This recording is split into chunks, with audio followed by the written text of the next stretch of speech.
Effective suggestion. इस chapter में हम सबकॉन्शियस माइंड की पावर को कुछ और एग्जाम्पल के जरिए समझने की कोशिश करेंगे। सबकॉन्शियस माइंड से ट्रीटमेंट के लिए जो आप सजेशन तैयार करते हैं उसकी टर्मिनोलॉजी बहुत ही इफेक्टिव होनी चाहिए। यानी कि टर्मिनोलॉजी तैयार करने में इस बात का हमेशा ध्यान रखना चाहिए कि उसमें कोई नेगेटिव थॉट ना हो। इस बुक के ऑथर ने इस बात को भी एक एग्जाम्पल से समझाया है। इस बुक के ऑथर जोसेफ के पास एक महिला आई जो स्किन डिजीज से परेशान थी, लेकिन जब वो ऑइंटमेंट लगाती थी तब उसकी प्रॉब्लम दूर हो जाती थी। लेकिन जैसे ही वो ऑइंटमेंट लगाना छोड़ती थी उनकी प्रॉब्लम फिर से शुरू हो जाती थी। वो महिला नेचर की बहुत अच्छी थी, रिलीजियस भी थी, किसी के प्रति उनके मन में कोई जेलसी या कोई हेट की फीलिंग नहीं थी। इमोशनली भी वो ब्लेस्ड थी और डेली सबकॉन्शियस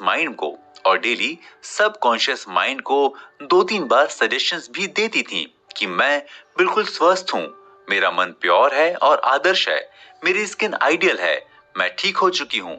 फिर भी उन्हें स्किन प्रॉब्लम से छुटकारा नहीं मिल रहा था। तब वो जोसेफ के पास आई। जोसेफ ने बताया कि जब मैंने उनसे बातचीत शुरू की तो मुझे लग गया कि वो अपनी स्किन डिजीज से ज्यादा इस बात से परेशान थी कि उसे हमेशा स्किन प्रॉब्लम होने का डर लगा रहता था।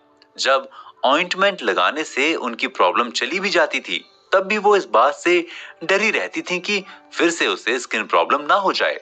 यानी उसने अपने सबकॉन्शियस माइंड को एक स्ट्रॉन्ग सजेशन दे दिया था कि उसकी स्किन प्रॉब्लम फिर से लौट सकती है। इस सजेशन से उसका बिलीफ स्ट्रॉन्ग तरीके से बैठ गया था कि उसकी स्किन प्रॉब्लम फिर से लौट सकती है। इसलिए जब वो स्किन प्रॉब्लम को दूर करने के लिए सजेशन देती थी तो वो ठीक हो जाती थी, लेकिन उसका डर एक बिलीफ की तरह उसके मन में बैठ गया था। उसकी प्रॉब्लम्स फिर से लौट सकती थीं।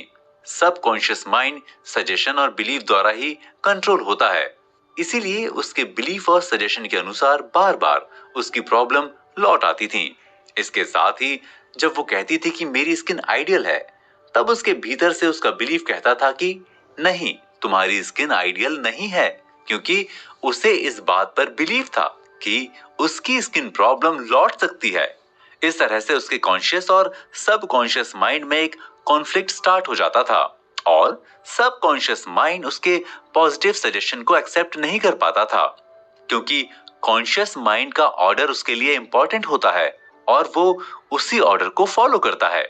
इसलिए जोसेफ ने उसके सजेशन की टर्मिनोलॉजी को चेंज किया और सजेशन के रूप में कहा कि तुम अपने सबकॉन्शियस माइंड से ये कहो कि अब ये बेटर होने के लिए चेंज हो रहा है।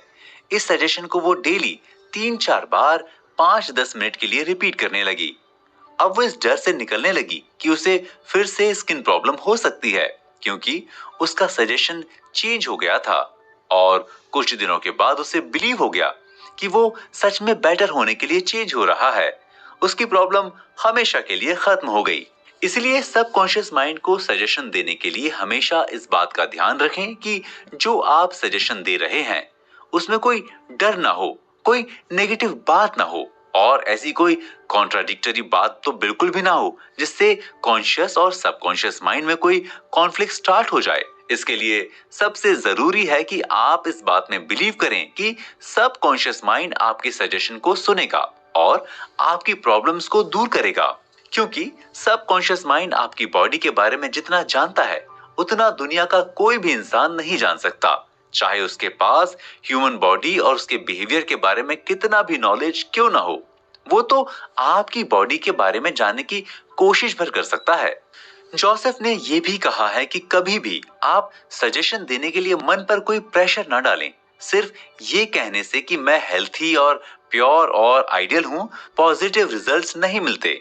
पॉजिटिव रिजल्ट्स उन्हें मिलते हैं जो अपने सबकॉन्शियस माइंड को बिलीफ दिला देने की कैपेसिटी रखते हैं।